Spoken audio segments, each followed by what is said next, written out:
Press the Lord. प्रभूच्या नावाला धन्यवाद देतो मी. देव बाप्पांनी सुंदरची वेळ पुन्हा एकदा आपल्याला दिलेली आहे आणि पुन्हा एकदा देव बाप आज आपल्या मनातून आपल्या वचनातून सेवकाच्या मुखातून त्याला जे काही सांगायचं आहे ते तो प्रकट करणार आहे. म्हणून भक्तीची सुरुवात आपण प्रार्थनेने करूया. अंजू आपण प्रार्थना करूया. पवित्र पवित्र पवित्र पवित्र आकाशाने पृथ्वीचे निर्माण करते माझे मानुष बाप्पा, तुला उंचवते गौरवते मान बाप्पा. ते बाप्पा शिवको दिवसभर सांभाळत होणार बाप्पा. ते बाप्पा त्या भक्तीसाठी आम्हा सर्वांना एकत्रित केलं धन्यवाद बाप्पा. ते होणारं वचन तू आश्रयित कर येशू बाप्पा. ते दया वाचण्यास मार्गदर्शन कर बाप्पा. अंकलचे बोटाला स्पर्श कर बाप्पा. तुझ्या नावाचा गौरव होऊन दे बाप्पा. ही स्लॅनची विनंती धन्यतारे प्रभू पुस्तकाच्या गोड आणि पवित्र नावात आमेन. यांनो काल गुड फ्रायडे होता. पूर्ण जगामध्ये काल गुड फ्रायडे हा आनंदाने उत्साहाने जल्लोषाने कोणी ऑनलाईनवर साजरा केला, कोणी चर्चमध्ये साजरा केला. जशा प्रकारे ज्याला गुड फ्रायडे सादर करण्याची देव बाप्पाने प्रेरणा दिली त्या प्रकारे काल गुड फ्रायडे हा प्रभूचा अतिशय उत्तम शुक्रवार हा साजरा करण्यात आलेला आहे. आणि काल मला पण देव बाप्पाने ऑनलाईनवर गुड फ्रायडेच्या निमित्तानं चौथ्या शब्दावर बोलण्यासाठी मला पण ऑनलाईनवर निमंत्रण आलेलं होतं आणि त्या निमंत्रणाप्रमाणे मी पण काल चौथ्या शब्दावर ऑनलाईनवर 15 मिनिटाच्या आतच मी एका शब्दावर काल बोललो.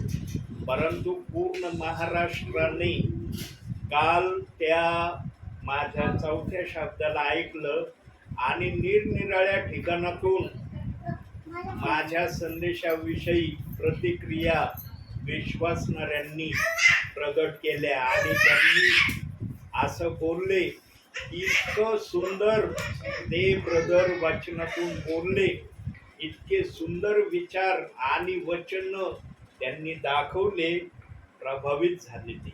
आणि मला पालकांचा फोन आला कोपरगावच्या आणि त्यांनी सांगितलं म्हणे ब्रदर तुमच्या मेसेजची तारीफ सगळ्या ठिकाणातून आले आणि मला फोन आले की सर्वात बेस्ट संदेश त्या चौथ्या शब्द बोलणाऱ्या ब्रदरांनी दिला.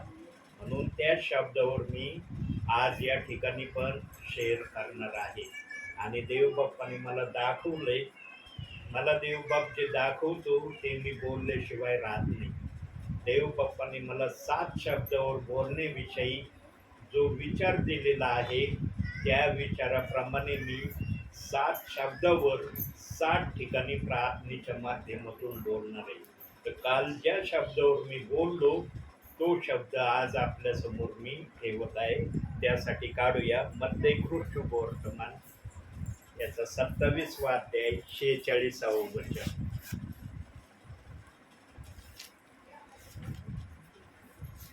अध्याय 46वा वचन.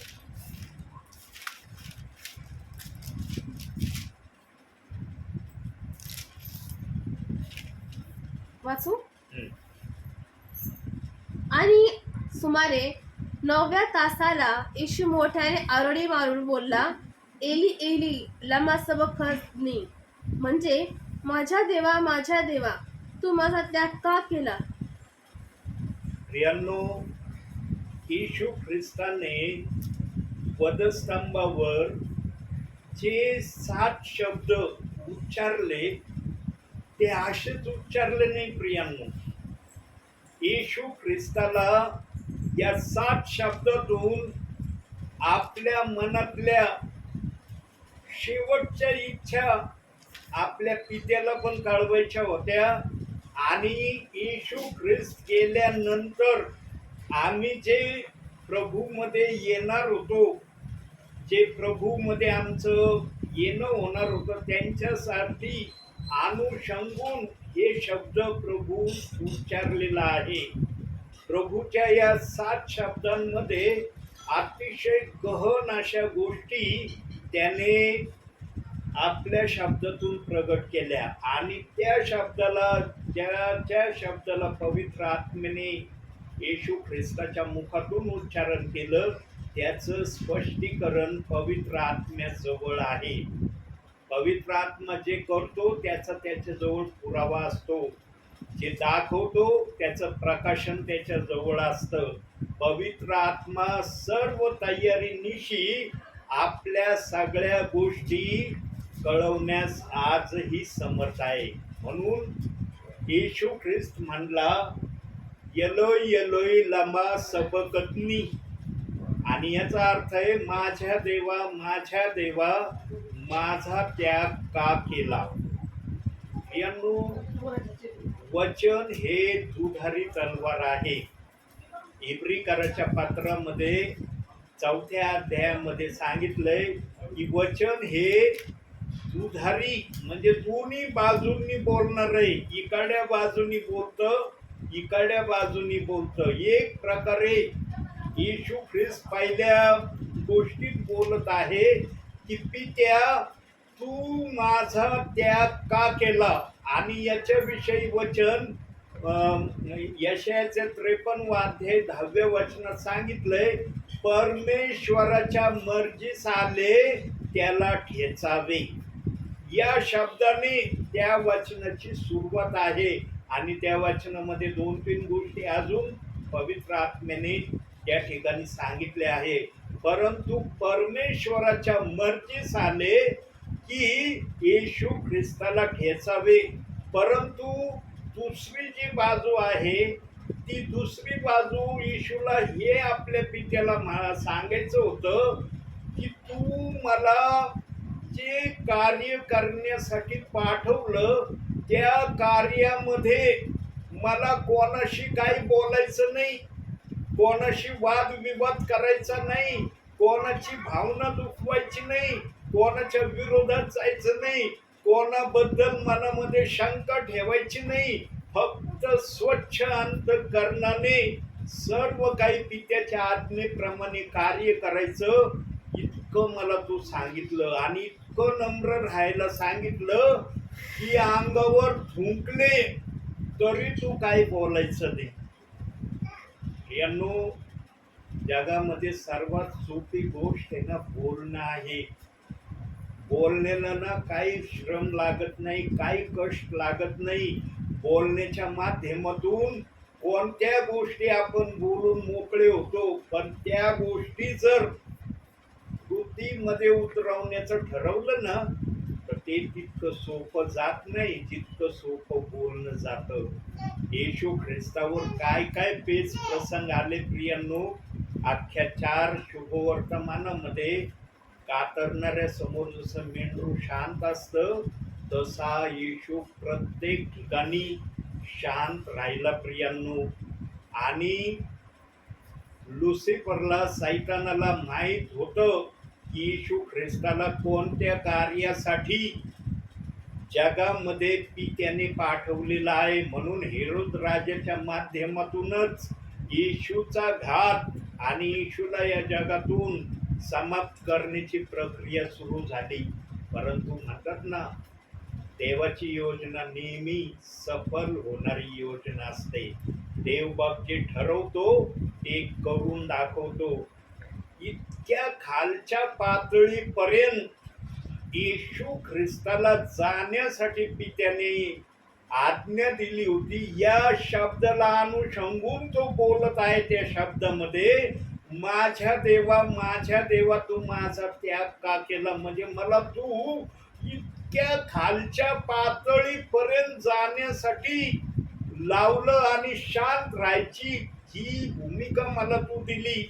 म्हणून योहानाच्या 17व्या अध्यायामध्ये येशू ख्रिस्ताने आपल्या मनातल्या काही गोष्टी प्रार्थनेच्या स्वरूपामध्ये त्या अध्यायामध्ये आपल्यासाठी ठेवल्या. सगळी प्रार्थना त्या 17व्या अध्यायामध्ये येशू ख्रिस्ताची नाही. आणि त्याला पाठपुरावा योहानाचा अध्याय 21वा अध्याय 25व्या वचनात सांगितलंय की येशूने केलेली सर्व कृत्ये जर एक एक करून लिहिली तर या जगात मावणार नाही एवढं मोठं बायबल अस्तित्वात येईल अशा प्रकारचा शब्द त्या ठिकाणी आहे. येशू ख्रिस्ताने शॉर्ट अँड स्ट्रीट मध्ये योहान 17व्या अध्यायामध्ये आपली प्रार्थना पित्याला सादर केलेली आहे. तो अध्याय आम्ही जर ध्यान देऊन वाचला तर त्या ठिकाणी येशू ख्रिस्त बोलत आहे की माझी काय इच्छा आहे किंवा माझ्या मनामध्ये तुला काय सांगण्याची प्रतिक्रिया मी ठेवतो ते त्या प्रार्थनेमध्ये थोडक्यामध्ये येशू ख्रिस्ताने वर्णन केलंय. प्रियांनो, या शब्दातून आमच्यासाठी काय बोध आहे? आता येशू ख्रिस्ताची भावना जी आहे ती त्याने एका वाक्यातून माझ्या देवा तू माझा त्याग का केला हे शॉर्ट मध्ये पित्याला सांगितलं. पण जेव्हा हेच वचन आमच्यापर्यंत येतं, आमच्यासाठी या वचनातून काय आदर्शाचा किस्सा घेण्याची बाप प्रभूने आमच्यासाठी ठेवली. प्रियांनो, यातून आम्हाला हा सद्बोध आहे येशू ख्रिस्ताचा की तुमच्या जीवनामध्ये तुम्हाला पण त्यागाचं जीवन जगण्याची वेळ येऊ शकते. त्यागाचीच वेळ येईल असं नाही. दुःख येईल, क्लेश येईल, संकट येईल, त्रास येईल, छळ येईल, निंदा येईल. त्या समयामध्ये तुम्ही विशेष करून माझ्या वचनाला धरून राहण्याच्या प्रक्रियेमध्ये जास्तीत जास्त राहण्याचा प्रयत्न करा. हा सद्बोध त्या शब्दातून आमच्यासाठी प्रभूला सांगायचा आहे. आणि जेव्हा आम्हाला या शब्दाप्रमाणे आमच्या जीवनाला प्रभूमध्ये उतरवण्याचा आम्ही जेव्हा प्रयत्न करू तेव्हा प्रामुख्याने आम्हाला 3 गोष्टी आमच्या जीवनामध्ये सांभाळणं अतिशय महत्वाचं आहे. आणि ते केवळ महत्वाचंच नाही तर ते कृतीमध्ये देव बाप्पाला सादर करावं लागणार आहे. तर पहिली गोष्ट आपण पाहूया की काय करणं आपल्याला गरजेचं आहे. त्यासाठी काढूया मत्तेकृत शुभवर्तमान याचा 16वा अध्याय 24वं वचन. मत्तेकृत शुभवर्तमान 16वा अध्याय 24वं वचन. मग येशू आपल्या शिष्यांना म्हणाला, माझ्या मागे येण्याची कोणाची इच्छा असेल तर त्याने स्वतःचा त्याग करावा व आपला वधस्तंभ उचलून घेऊन मला अनुसरावे. प्रियांनो, आम्हाला स्वतःचा आपल्या शरीराचा त्याग करणं गरजेचं आहे. त्याग करणं म्हणजे काय? आम्हाला आमच्या शरीरावर प्रीती करायची नाही. कधीच आमच्या शरीराबद्दल आम्ही कुठली आस्था ठेवायची नाही. हे शरीर प्रभूचं आहे. या शरीराचा उपयोग फक्त प्रभूच्या गोष्टीसाठी आम्हाला करायचा आहे. आज किती जण आपल्या शरीराचा त्याग करून ख्रिस्तामध्ये चाललेत? प्रियांनो, बायबलमध्ये 1 तिमोथेयुस 2 अध्याय 9व्या वचनामध्ये जी वचनामध्ये देव बाप्पाने जे सांगितलं आहे त्याप्रमाणे आज किती जण करण्याच्या प्रक्रियेमध्ये आहे? अहो, 9व्या वचनामध्येच तसं नाही तर 10व्या वचनामध्ये तर कुठून येणार? आता काही वचन आपण पाहणार नाही, त्याचे मी रेफरन्स फक्त आपल्याला देईल यासाठी की आपण ते वाचावे. प्रियांनो, आमचं वागणं कसं असावं, आमची राहणीमान कशी असावी त्याविषयी त्या ठिकाणी त्या वचनात सांगितलेलं आहे. आणि जो शब्द येशू ख्रिस्त बोलला ना, माझा त्याग का केला, त्या त्यागाला अनुषंगून आमच्या जीवनामध्ये आम्ही आमच्या शरीराचा सर्व गोष्टीचा त्याग करणं गरजेचं आहे. जर आम्ही स्वतःचा त्याग करत नाही तर आम्हाला ख्रिस्तामध्ये व्यवस्थित चालता येणार नाही. म्हणून पाऊल आपल्या पत्रामध्ये काय बोलतो? फिलिप्पियराचं पत्र 1 अध्याय 21व्या वचनामध्ये काय बोललाय तो? जगणे हे ख्रिस्त मला आणि मरणे हा मला लाभ आहे. प्रियांनो, किती जणांच्या जीवनामध्ये आज जगणे हे ख्रिस्त मला आणि मरणे हा लाभ या अनुषंगाने किती जण चाललेत? बोलायला अर्थ राहत नाही प्रियांनो. कृतीमध्ये तसं करण्याचा जेव्हा आम्ही प्रयत्न करतो ना, तेव्हा इतके अडखळणं येतात प्रियांनो, इतक्या अडखळणाचा आम्हाला सामना करावा लागतो. चांगल्या चांगल्यांना या गोष्टीला सामोरं जाण्यासाठी फार कष्ट झेलावे लागतात. कधी कधी हे कष्ट सहन होत नाहीत. यानो आमची एक हद्द आहे सहन करण्याची, आणि बायबलमध्ये ते प्रमाण दिलेलं आहे प्रभूने की तुमची परीक्षा तुमच्या शक्तीच्या पलीकडे होऊ देणार नाही. पण कधी कधी आम्ही वाचनामध्ये सक्षम नसलो ना, परीक्षा येताच आमचा समतोल बिघडून जातो ना आम्ही नको त्या गोष्टी प्रभू विरुद्ध बोलायला सुरुवात करायला घाबरत नाही. म्हणून पहिल्या शब्दात सांगितलंय त्याने स्वतःचा त्याग केला पाहिजे. आम्ही ख्रिस्तामध्ये चालत असताना आमच्या शरीराला, आमच्या जीवनाला काही एक किंमत न देता आम्ही प्रभूमध्ये चाललं पाहिजे. फक्त प्रभू माझ्या जीवनातून कसा उंच होईल हे ध्येय जर आमचं असलं ना, तरच देव बाप आम्हाला चमकवल्याशिवाय राहणार नाही.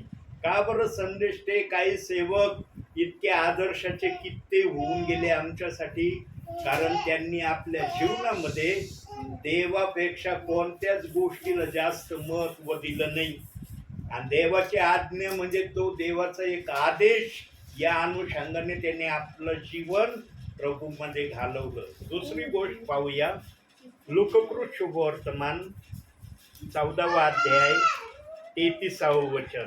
बघा तिथं दुसरी गोष्ट आमच्यासाठी करण्याविषयी सांगितलंय. 33 ना. हो. म्हणून त्याचप्रमाणे तुम्हापैकी जो कोणी आपल्या सर्वस्वाचा त्याग करीत नाही त्याला माझा शिष्य होता येत नाही. प्रियांनो, आम्हाला जर शिष्य व्हायचं असेल, प्रभूच्या नजरेमध्ये आम्हाला जर शिष्य व्हायचं असेल, तर आम्हाला आमच्या सर्वस्वाचा त्याग करणं गरजेचं आहे. त्यागाची भूमिका सर्वस्वी आमच्या जीवनामध्ये आम्हाला ठेवणं गरजेचं आहे. आणि ती पण कशी? सर्वस्वाचा. जी गोष्ट आम्हाला अति प्रिय वाटते ना, ती गोष्ट प्रभू समोर आम्ही खालच्या पातळीपेक्षाही खाली त्या गोष्टीला समजण्याचा प्रयत्न आम्ही केला पाहिजे. किती जणांना करता येईल? किती जण करू शकतात? यांनो, आजच्या समयामध्ये अशी परिस्थिती आहे, काही ठिकाणी प्रभूने विश्वासणाऱ्यांना चालवण्याऐवजी विश्वासणारच प्रभूला चालवायचा आज प्रयत्न करत आहे आणि बोलत आहे, मी म्हणन तसं झालं पाहिजे, मी म्हणन त्या गोष्टी झाल्या पाहिजे. आणि हे विशेष करून सेवेमध्ये असणाऱ्या सेवकांच्या जीवनामध्ये जास्तीत जास्त दिसतं. पवित्र आत्मा ज्यांना चालवितो ना प्रियांनो, ते नेहमी पवित्र आत्म्याचं ऐकणारे आहेत. आणि पवित्र आत्मा कधीही सेवकाला स्वतःहून उंच होण्याच्या प्रक्रियेमध्ये जाऊ देत नाही. पाऊलाच्या जीवनाकडे आम्ही जर पाहिलं ना, प्रभूमध्ये आल्यानंतर त्याने स्वतःला इतकं दीन नम्र केलं की त्याने आपलं घरदार, आपले सगळे नातेवाईक, आई वडील सगळ्यांना सोडून दिलं प्रभूसाठी. आणि पाऊलाच्या बापाने त्याला सर्व प्रॉपर्टी मधून बेदखल देखील केलं. ओल्ड हिस्ट्रीमध्ये या गोष्टी आहेत की पाऊलाला त्याच्या जन्मदात्या बापाने सर्व प्रॉपर्टी मधून त्याला बाहेर काढलं होतं. तरी पाऊलाने सर्व गोष्टी प्रभूसाठी अतिशय खालच्या पातळीच्या लेखल्या आणि त्या गोष्टीला पाऊलाने काही एक महत्व दिलं नाही. प्रियांनो, मनुष्य सगळ्या गोष्टीचा इन्कार करील, पण पैसा म्हटलं ना, त्याला पैशाचा इन्कार करणं कधी आवडणार नाही. आणि इतका श्रीमंत घराण्यामधला शाऊल, ज्याला पाऊल नंतर नाव आलं, श्रीमंत घराण्यातला तो होता आणि तो स्वतः एक वकील होता. शाऊल देखील साधारण नव्हता, वकील होता तो. आणि इफिसकराच्या पत्रामध्ये तो सांगतो की मी बेडी पडलेला वकील तुरुंगात आहे, अशा तऱ्हेचं वचन इफिसकराच्या पत्रामध्ये 4थ्या अध्यायामध्ये तो बोललेला आहे. यांनो, ज्याला प्रभू मिळतो ना, त्याला सगळ्या गोष्टी प्रभू समोर काहीच वाटत नाही, हलक्या प्रतीच्या सगळ्या गोष्टी वाटतात. आणि प्रभू हा सर्वश्रेष्ठ स्थानी असलेला त्यांना आपल्या जीवनामध्ये दिसतो. पौलाने ते कृतीने करूनही दाखवलं. आणि त्याने भावी जीवनामध्ये जे दुःख सहन केलं ना प्रियांनो, आजच्या समयामध्ये कोणीही त्या प्रकारचं दुःख सहन करणार नाही. म्हणून सर्वस्वाचा त्याग केला पाहिजे. ही प्रक्रिया पौलाने आपल्या सुवार्थेच्या जीवनामध्ये वचनाप्रमाणे आमच्यासाठी करून दाखवली. आणि 2 करंती 11 अध्याय 23 ते 31 वचनापर्यंत या शास्त्र भागामध्ये पौलाने कशा कशा प्रकारचं दुःख प्रभूसाठी सहन केलं याविषयी त्या ठिकाणी दिलेलं आहे. आता 3री गोष्ट पाहूया, त्यासाठी काढूया इफिसकरास पत्र 4था अध्याय 22वं वचन.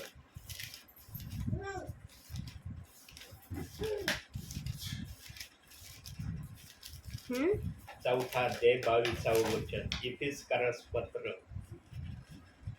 ते असे की तुमच्या पूर्वीच्या आचरणासंबंधी जो जुना मनुष्य त्याचा तुम्ही त्याग करावा, तो कपटाच्या वासनांनी युक्त असून त्याचा नाश होत आहे. प्रियांनो, काही जण आजही आजच्या समयाला पण आहेत, प्रभूमध्ये आलेत, परंतु त्यांनी आपल्या जुन्या स्वभावाला अजूनपर्यंत सोडलेलं नाही. काही जणांच्या जीवनात जुना स्वभाव आजही कार्यरत असलेला दिसतो.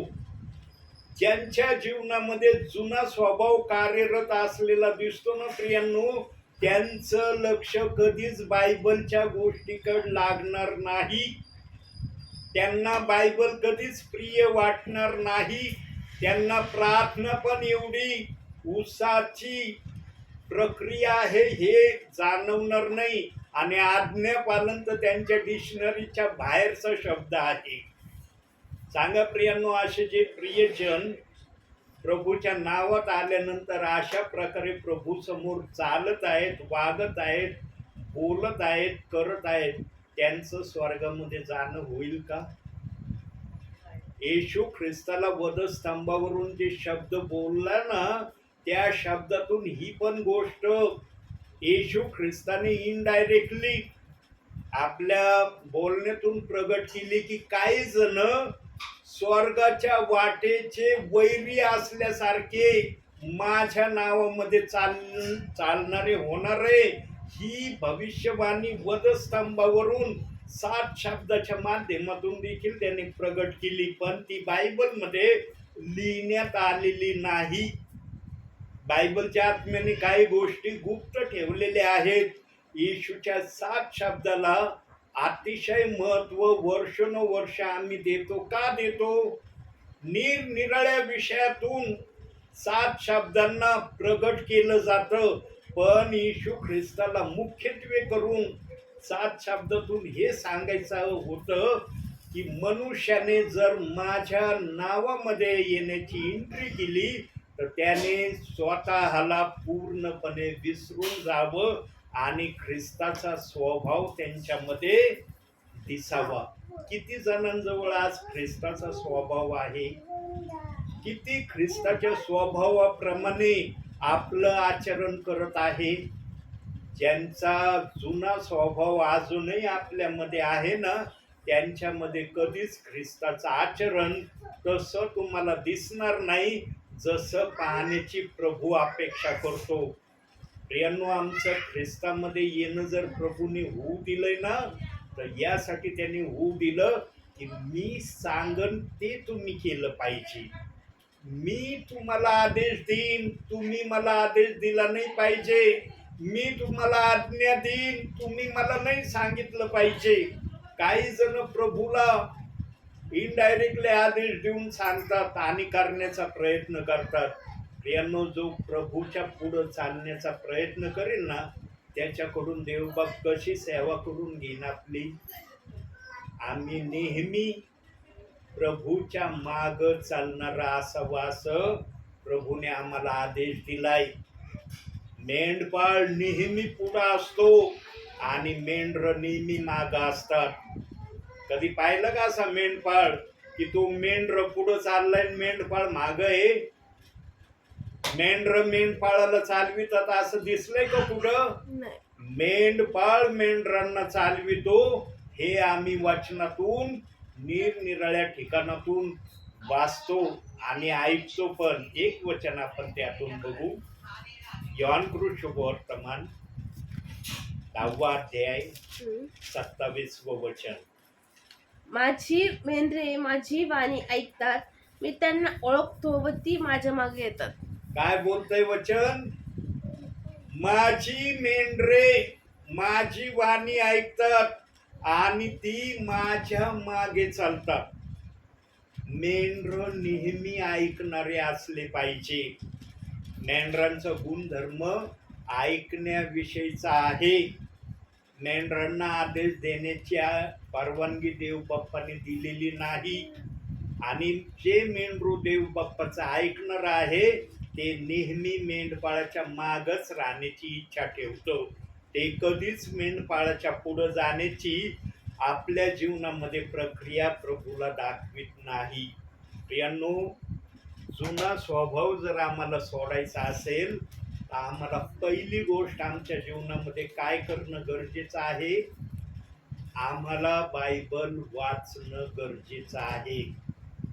कारण बायबलमध्ये जुना स्वभाव तुमचा कसा जाईल आणि तुमच्यामध्ये नवा स्वभाव कसा येईल याविषयी बायबलमध्ये सांगण्यात आलेलं आहे. पण वेगवेगळ्या ठिकाणी त्या गोष्टींना देवाच्या आत्म्याने प्रगट केलेला आहे. जो बायबल आत्म्याने आणि खरेपणाने वाचण्याच्या प्रक्रियेमध्ये स्वतःला ठेवण्याचा प्रयत्न करील त्यालाच कमीत कमी देवबाप 30% देण्याची प्रक्रिया करील. कारण देव मन आणि अंतःकरण पारखणार आहे. आम्ही बायबल आत्म्याने वाचलं पाहिजे. बायबल वाचायचा नियम आहे म्हणून मी वाचतो असं जर वाचन कुणी करील त्याचं पुढं पाठ मागं सपाट झाल्याशिवाय राहणार नाही. आत्म्याने तुम्ही वाचा. देवाचा आत्मा एक वचन का होईना तुम्हाला त्या एका अध्यायातून एका पॅरेग्राफ मधून तुम्हाला आशीर्वादाचं करण्यास समर्थ होईल. पण आम्हाला सांगण्यात आलंय बायबल वाचा, बायबल वाचणं गरजेचं आहे म्हणून मी बायबल वाचतो. ही जर प्रक्रिया असली तर आमच्यातला जो जुना स्वभाव आहे प्रभूमध्ये येण्या अगोदरचा तो जुना स्वभाव आमच्यातून जाणार नाही. काही जणांचे तर बाप्तिस्मे झाल्यावर सुद्धा त्यांच्यामध्ये तो जुना स्वभाव त्यांच्या कृतीतून दिसतो. प्रियांनो, जुना स्वभाव आमच्यातून जात आहे याची सुरुवात कशाने माहिती का? आम्ही एकमेकावर प्रीती करण्याची इच्छा वचनाप्रमाणे प्रगट करण्याच्या प्रक्रियेमध्ये जर उतरलो ना तरच आमचा जुना स्वभाव चाललेला आहे आणि प्रीतीच्या माध्यमातून आम्ही नवीन स्वभावामध्ये प्रभूच्या वचनाप्रमाणे येत आहोत. बघूया याला पुरावा आपण बायबलमधून की खरंच आमच्यामध्ये प्रीतीचा स्वभाव किंवा प्रीती करण्याचीच वृत्ती येते का. गलतीकाराचं पत्र 5वा अध्याय 14वं वचन.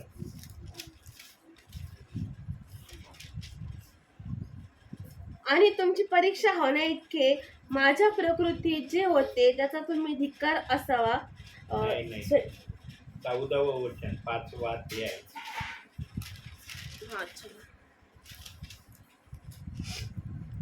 कारण जशी आपणावर तशी आपल्या शेजाऱ्यावर प्रीती करा हे एकच वचन पाळल्याने अवघे नियमशास्त्र पूर्णपणे पाळण्यात आले आहे. बघा, देवाने किती मोठा अधिकार एका शब्दाला दिलाय, एका गोष्टीला दिलाय. तुम्ही खाली प्रीती जर केली, प्रेम जर केलं, तर अख्खं बायबल तुम्ही माझं मान्य केलं, अख्खं बायबल तुम्ही माझं पाळलं, असं देवबाप एका वचनातून सांगत आहे. आणि ज्याच्यामध्ये हा प्रीतीचा प्रेमाचा स्वभाव यायला लागतो, त्याच्या प्रत्येक गोष्टीमध्ये, त्याच्या प्रत्येक कार्यामध्ये नवनवीन बदल होत असलेले इतरांना दिसायला लागतात. त्याचं बोलणं बदलतं, त्याची चालण्याची प्रक्रिया बदलते, त्याच्या कृतीमध्ये बदलाव येतो. निरनिराळ्या गोष्टींची बदल ज्यांच्यामध्ये प्रीतीचा स्वभाव यायला लागतो, त्यांच्यामध्ये या गोष्टी दिसायला लागतात. एका वचनामध्ये सर्व काही आहे आणि एका वचनामध्ये सर्व काही नाही. देवाने एकात आहे आणि एकात नाही अशा दोन्ही गोष्टी बायबलमध्ये ठेवल्यात. एका वचनातून तो बोलत आहे की तुम्ही संपूर्ण माझं पवित्र शास्त्राचे सगळे वचन पाळले. पण एका वचनातून काय बोलतो बघूया. याकोबाचं पत्र 2 अध्याय 10 वचन.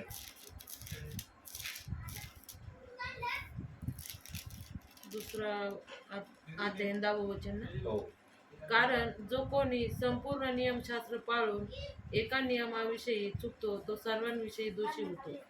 बघितलं, एक वचन जर आम्ही आमच्या जीवनामध्ये पाळलं नाही, तर देवाचा आत्मा स्पष्ट शब्दात बोलत आहे, न घाबरता, की त्याने संपूर्ण पवित्र शास्त्र पाळलं नाही. एका वचनात सगळं पवित्र शास्त्र पाळलंय, एका वचनात संपूर्ण पवित्र शास्त्र पाळलं नाही, असं देवबाप बोलतोय. आता एक वचन जर पाळलं नाही म्हणजे कोणतं नाही पाळलं? एक शब्द जर तुम्ही प्रभूचा नाकारला ना, एक शब्द, वचन सोडा, एक शब्द जर नाकारला, तर एक शब्दाच्या माध्यमातून सुद्धा तुम्ही सगळं पवित्र शास्त्र देव बाप्पाचं नाकारलं आहे, असं देवबाप त्या ठिकाणी बोलत आहे. आम्ही कधी वचनाच्या विरोधात जाण्याच्या प्रक्रियेमध्ये कधी स्वतःला ठेवण्याचा प्रयत्न करू नये. वचनाच्या विरोधात जाणं म्हणजे देवाच्या सगळ्या गोष्टीच्या विरोधात जाणं ही प्रक्रिया आहे. सांगा प्रियांनो, जुना स्वभाव आम्हाला जर सोडून द्यायचा आहे, तर आमच्यामध्ये नवीन स्वभाव जर यायची तयारी करत असेल, तो नवीन स्वभाव आम्हाला देवाच्या वचनाला दोष लावण्याच्या प्रक्रियेमध्ये घेऊन जाईल का? तो म्हणन का वचनाला दोष लाव, वचनाच्या विरोधात चल, वचनाच्या विरोधात बोलत राहा, म्हणन का? प्रियांनो, येशू ख्रिस्ताने वधस्तंभावरून उद्गारलेल्या 7 शब्दांमध्ये याही गोष्टीचा अंश भाग आहे की काही जण माझ्या वचनाला दोष लावणारे होणार. का येशू ख्रिस्ताने मरणा अगोदर 7 शब्द बोलण्याची त्याला का आवश्यकता पडली? कारण काहींच्या गरजा त्यांनी त्या शब्दामध्ये पूर्ण केल्या. जसं दुसऱ्या शब्दामध्ये तो चोर म्हणला, जेव्हा तू आपल्या राजवैभवाने येशील तेव्हा माझी तू आठवण कर. तेव्हा येशू ख्रिस्ताने त्याला वधस्तंभावरच आश्वासन देऊन सांगितलं की तू आजच माझ्याबरोबर सुख लोकात असशील. येशू ख्रिस्ताला माहित नव्हतं का या चोराचं जीवन काय आहे, हा चोर आपल्या भावी जीवनात कसा वागलाय, याने काय प्रक्रिया आपल्या जीवनात केली माहिती नव्हतं. सगळं माहिती होतं, पण त्याने स्वतःला प्रभू समोर नम्र लीन केलं. म्हणून प्रभू पण त्याला म्हणला की तू काय केलंस ना तुझ्या जीवनात त्याची मी आठवण करत नाही, पण आजपासून तू काय करण्याची प्रक्रिया ठरवली त्या प्रक्रियेप्रमाणे मी तुला शब्द देतो की तू माझ्या बरोबर सुख लोकात असशील. यांनो, बोलायला लागलं तर पवित्र आत्मा खूप काही सांगू शकतो. सुख लोकांमध्ये बऱ्याचशा गोष्टी आहेत, परंतु देव बाप्पाला जेवढं आवश्यक वाटतं तेवढं तो बोलल्याशिवाय राहत नाही. म्हणून या 3 प्रक्रिया जर आम्ही आमच्या जीवनामध्ये ठेवण्याचा प्रयत्न केला ना, पहिली गोष्ट आम्ही स्वतःचा त्याग करणं, दुसरं सर्वस्वाचा त्याग करणं, आणि तिसरा आमचा जुना स्वभाव आमच्यातून काढून टाकणं. या जर प्रक्रियेमध्ये आम्ही स्वतःला आणू तर आम्हाला कितीही त्यागाचं जीवन आमच्या जीवनात आलं ना, आम्ही या त्यागाच्या जीवनावर विजयी झाल्याशिवाय राहणार नाही प्रभूच्या नावाने. आणि प्रभू आमच्या समोर असला पाहिजे. या त्यागाचा सामना तुम्ही आपल्या बळाने करू शकणार नाही. प्रभूच्या आत्म्याने जर या त्यागाचा सामना करायला तुम्ही निघाले, निश्चित तुम्हाला विजय मिळाल्याशिवाय राहणार नाही. म्हणून तो बोलताना पित्याला बोलला की माझा त्याग तू केलेला आहे, आणि जे लोक मला तू देणार आहे जगातून, त्या लोकांवर पण त्याग येणार आहे. ते मी देवाचा पुत्र आहे म्हणून मी त्याग सहन करीन, पण जे लोक तू मला देणार आहे ते त्यागाच्या जीवनामध्ये उतरतील का? म्हणून या ठिकाणी येशू ख्रिस्त म्हणाला की ज्यांना त्यागाच्या भावनेतून जावं लागेल त्याने वचनाला धरून राहिला तर त्याला त्यागामध्ये स्थिर उभा राहायला काही एक अडचण येणार नाही. म्हणून या शब्दातून येशू ख्रिस्त एवढंच आम्हाला सद्बोध देत आहे की ख्रिस्तामध्ये चालणं जितकं तुम्ही सोपं समजता तितकं सोपं नाही, पण ख्रिस्तामध्ये चालणं तेवढं अवघड पण नाही. हे विशेष करून या शब्दातून देवबाप आमच्यासाठी बोलत आहे. म्हणून आजच्या या छोट्याशा शब्दातून देवबाप तुम्हाला आणि मला भरपूर आणि भरपूर आशीर्वाद देव. आमेन. डोळे बंद करा प्रियांनो. काही सेकंद आपण शांत राहूया. मग आपण प्रार्थना करणार आहोत.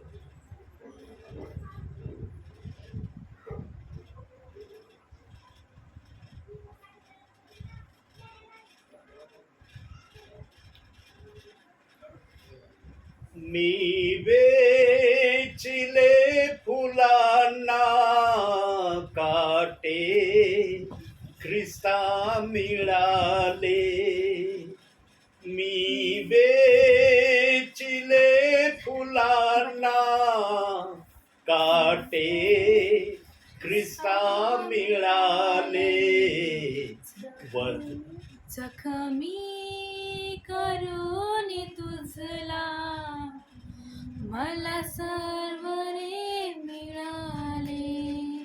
जखमी करून तुझला मला सर्व रे मिळाले. मी वेचिले फुलांना काटे ख्रिस्ता मिळाले. मी वेचिले फुलांना काटे ख्रिस्ता मिळाले. जखमी करून तुझला मला सर्व रे मिळाले. जखमी करून तुझला मला सर्व रे मिळाले. मला सर्व रे मिळाले. मला सर्व रे मिळाले.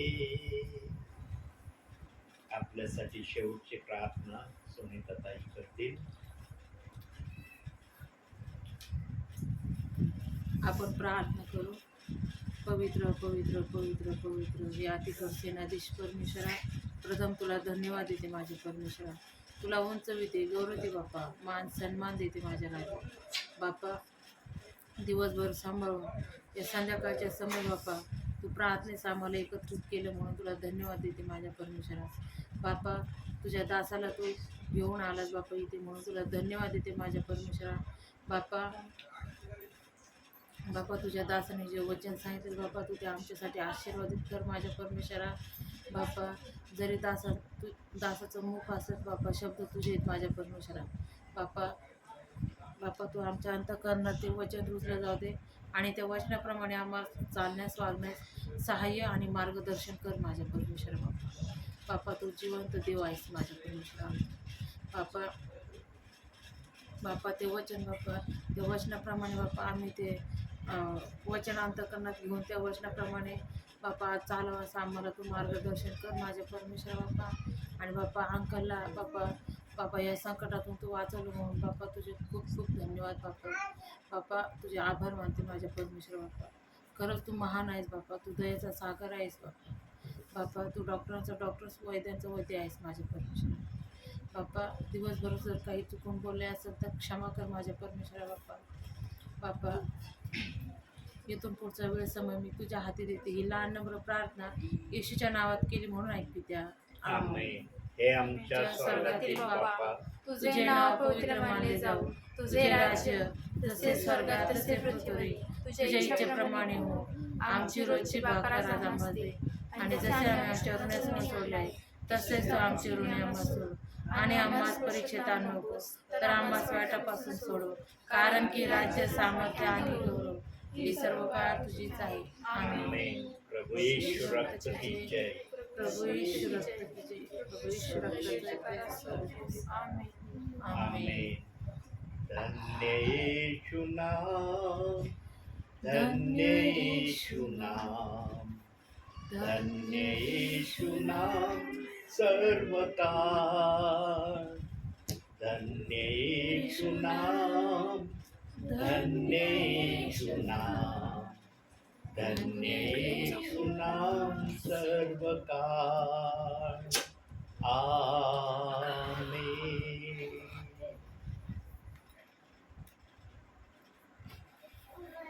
बंद कर.